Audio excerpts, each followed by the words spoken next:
अस्सलाम वालेकुम। मैं समी इब्राहिम हूँ और आप देख रहे हैं हमारा यूट्यूब और फेसबुक चैनल। 3-4 फ्रंट्स पे डेवलपमेंट्स हो रही हैं।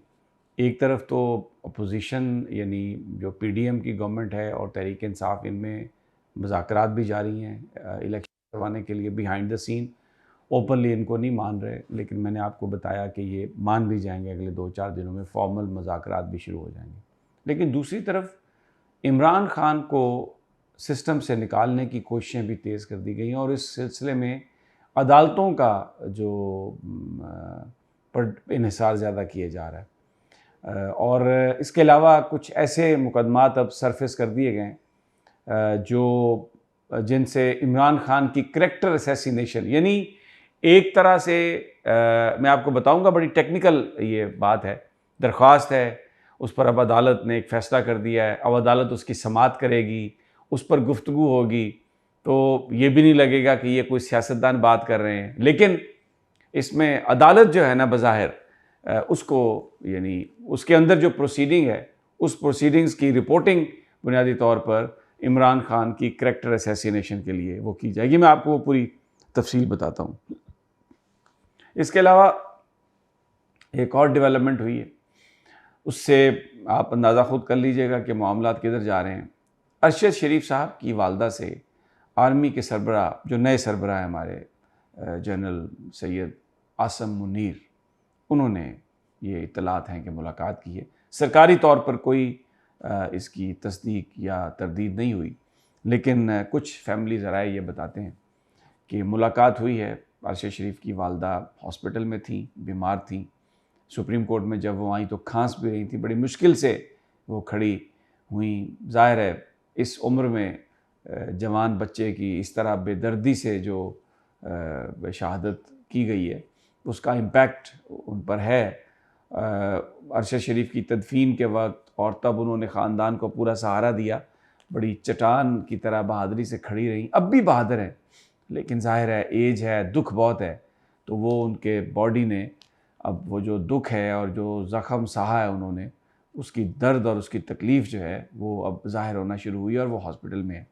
तो आसम मुनीर साहब वहाँ पर गए हैं। रिपोर्टेडली उन्होंने अरशद शरीफ की जो शहादत है उस पर ताज़ियत भी की है और ये भी यकीन दिलाया कि वो जो कातिल हैं उन तक वो पहुँचने की पूरी कोशिश करेंगे और जिन लोगों ने भी ये जुर्म किया है उनको कैफ़र किरदार तक पहुँचाएँगे। अरशद शरीफ साहब की जो वालदा हैं, उनके जो नज़रियात हैं, उनके जो ख़यालात हैं, वो बिल्कुल सबके सामने हैं। उन्होंने सुप्रीम कोर्ट में भी एक सील्ड इन्वेलप में वो सारी तफसीलात दी, नाम भी बताए जिन पर उनको शक है। जब हम अरशद शरीफ साहब की शहादत की रात उनके घर पहुँचे, अलग सुबह जब ये ख़बर आई थी, तो तब भी वो ये नाम ले रही थी। किसी ने उनको नाम ये फ़ीड नहीं किए। बहुत सारे लोगों ने कहा कि जो अरशद शरीफ की जो वालदा ने जो लेटर लिखा है, जो ख़त लिखा है सुप्रीम कोर्ट को, वो किसी वकील ने ड्राफ्ट किया है और इस पर सियासत हो रही है। हो सकता है उसकी लैंग्वेज किसी वकील ने ड्राफ्ट की हो उसको बेहतर बनाने के लिए कानूनी तौर पर, लेकिन जो नाम वो ले रही हैं, वो पहली राहत वो नाम ले रही थी और उस वक्त कोई वकील उनके पास नहीं था जो उनको ये बताता कि आप ये नाम लें।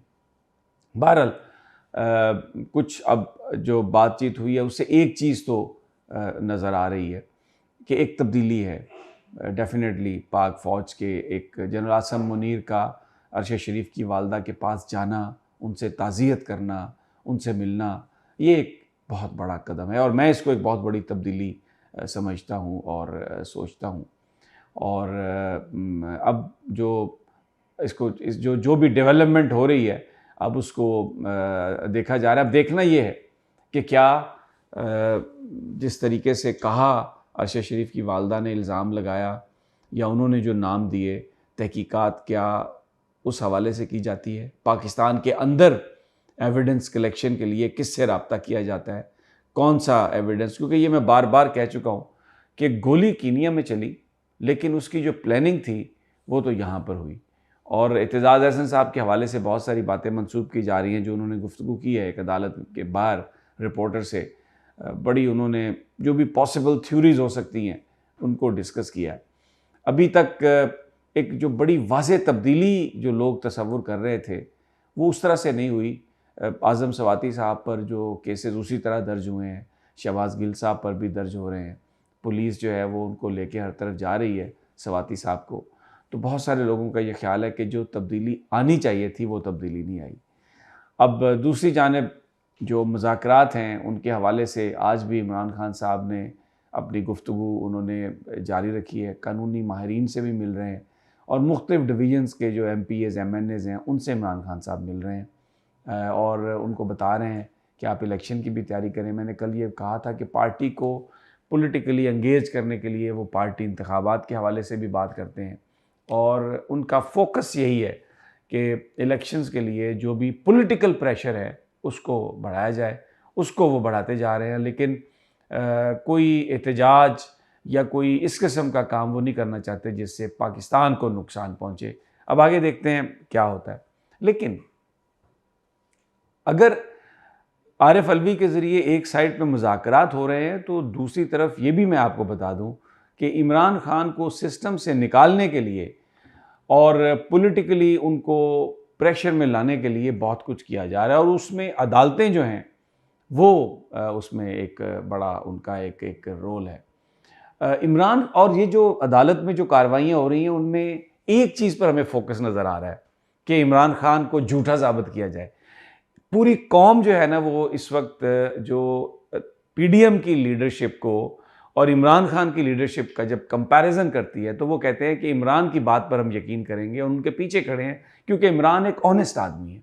जबकि नवाज शरीफ, शहबाज शरीफ, आसिफ जरदारी, मौलाना फजलुर रहमान, इन पर केसेस भी बहुत हैं, इन्होंने करप्शन भी बहुत की है, तो उनको लोग रिजेक्ट करते हैं। तो अब PDM के प्लेटफॉर्म से विजिबल या इनविजिबल कोशिश ये की जा रही है कि किसी तरीके से इमरान खान का ये जो एक इमेज है ईमानदार लीडरशिप का, इसको डैमेज किया जाए। अब उसके लिए क्या किया जा रहा है, मैंने कल आपको बताया था कि डेली मेल में जो उन्होंने माजरत की वो सिर्फ इस पॉइंट पर माजरत की थी कि नैब इंक्वायरी नहीं कर रही शहबाज शरीफ के हवाले से और अखबार ने ये लिखा था कि नैब इंक्वायरी कर रही है। तो ये एक गलत बात हमसे हो गई, उसकी हम माजरत करते हैं। बाकी इंक्वायरी तो FIA कर रही थी, मनी लॉन्ड्रिंग के हवाले से जो चार्जेस थे, डिफिट के जो पैसे इन्होंने उस तरफ बरतानिया के जो पैसे थे वो जो करप्शन के लिए इस्तेमाल किए, उसके हवाले से ना कोई माजरत बल्कि जुर्माना भी माफ़ नहीं किया जज ने और इन्होंने कोई उसके लिए कोई डिफेंस भी नहीं दिया।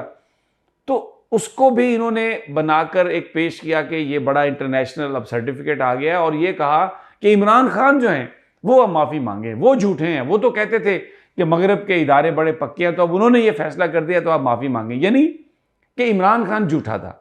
हालांकि वो खबर को इमरान खान ने नहीं लिखवाई थी। अब इस्लामाबाद हाई कोर्ट में चीफ जस्टिस साहब ने एक दरख्वास्त है किसी शहरी की तरफ से आई हुई, उस पर फैसला तहरीर कर दिया। जो इमरान खान का एक उनके ऊपर हमेशा एक बात की जाती है कि उनकी एक बेटी भी है और इमरान खान ने कभी उसको ओन नहीं किया। तो अब ये दरख्वास्त थी शहरी की कि जी उनको डिस्क्वालीफाई किया जाए क्योंकि उन्होंने अपने बच्चे छुपाए हैं। तो इस पर यह बहस होती रही कि ये काबिल समात है या नहीं है और अब जज साहब ने एक फ़ैसला तहरीर कर दिया है और जिसके नतीजे में जवाब मांगे। गोया इस मसले को, ये मसला अब दोबारा ज़िंदा हो गया और ये अब इससे इमरान खान के करैक्टर पर जो PDM गंद उछालना चाह रही है पिछले कुछ अरसे से, या पहले इससे MQM के लीडर अल्ताफ़ हुसैन ने उछाला, अब वो दोबारा ये उछालने की बात कर रहे हैं और इसको यानी इमरान खान की जो करैक्टर असैसिनेशन मीडिया में जो कैंपेन आप कर सकते हैं उसके लिए ये इन्होंने एक नई चीज़ निकाली है कि एक पुराना एक स्कैंडल जो बार बार पिट चुका है आके, उसको दोबारा हाईलाइट करें और ये कहें कि जी देखिए इमरान खान तो जो है इसका माजी ये था और फिर ये इसकी जो बच्ची है उसको भी ये ओन नहीं करता, सिर्फ इमरान का जो करैक्टर है उसको डैमेज करने के लिए।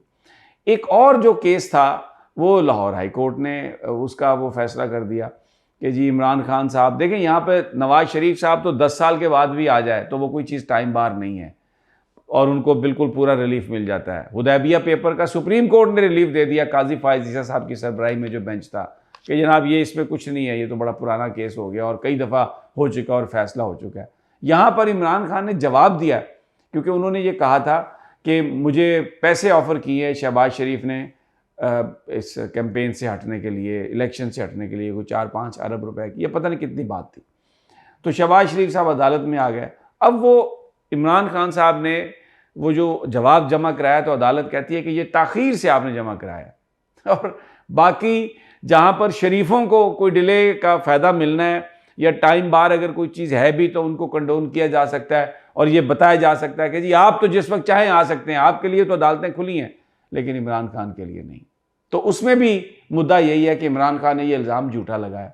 तो बेसिकली फिर दूसरी तरफ इलेक्शन कमीशन तोशा खाना और उनको जो नोटिस किए हुए हैं पार्टी की सरबराही से हटाने के लिए कि आप सादिक और अमीन नहीं हैं। तो एक आपको फोकस नज़र आ रहा है इमरान खान के ऊपर, मौलाना फजलुर रहमान, नवाज शरीफ, शहबाज शरीफ, आसिफ जरदारी, इलेक्शन कमीशन और एस्टेब्लिशमेंट भी उसमें होगी और उसमें हर इदारे का इस्तेमाल हो रहा है कि इमरान खान की जो रिप्यूट है उसको डैमेज किया जाए और जो उसका एक इमेज है बतौर ईमानदार लीडर उसको दागदार किया जाए। क्योंकि एक ही फ़र्क है इनमें, पीडीएम की लीडरशिप में और इमरान खान की क़यादत में, कि इमरान खान एक इंतहाई ईमानदार आदमी है, उनके खिलाफ कोई करप्शन के चार्जेस, कोई स्कैंडल नहीं आया, जबकि इनके तो भरे पड़े हैं, इनकी तो आल औलाद झूठ और उनके जो क्लिप्स हैं। तो जनाब ये भी इस वक्त पाकिस्तान में कोशिशें हो रही हैं। तो उससे लगता ये है कि एक कोशिश आखिरी की जा रही है फिर कि किसी न किसी तरीके से किसी टेक्निकल ग्राउंड पर इमरान खान को निकाल दिया जाए सिस्टम से और फिर पार्टी में किसी को लालच दे के, तोड़ के, कुछ इधर से लेके कुछ उधर से पकड़ के, भले किसी को माइनस भी कर दिया जाए, किसी और को भी, सिर्फ इमरान को माइनस करने के लिए। तो ये एक हमें साजिश की बू नज़र आ रही है जो मैं चाह रहा था कि मैं आपके साथ शेयर करूं। देखते रहिए, हम पाकिस्तान की ये जो सियासत है, मुनाफकत से भरी हुई सियासत, इसके अंदर जो भी चीज़ें हो रही हैं वो आपके सामने लाते रहेंगे, शेयर करते रहेंगे। अगली वीडियो तक इजाज़त दीजिए। अल्लाह ने के बाद।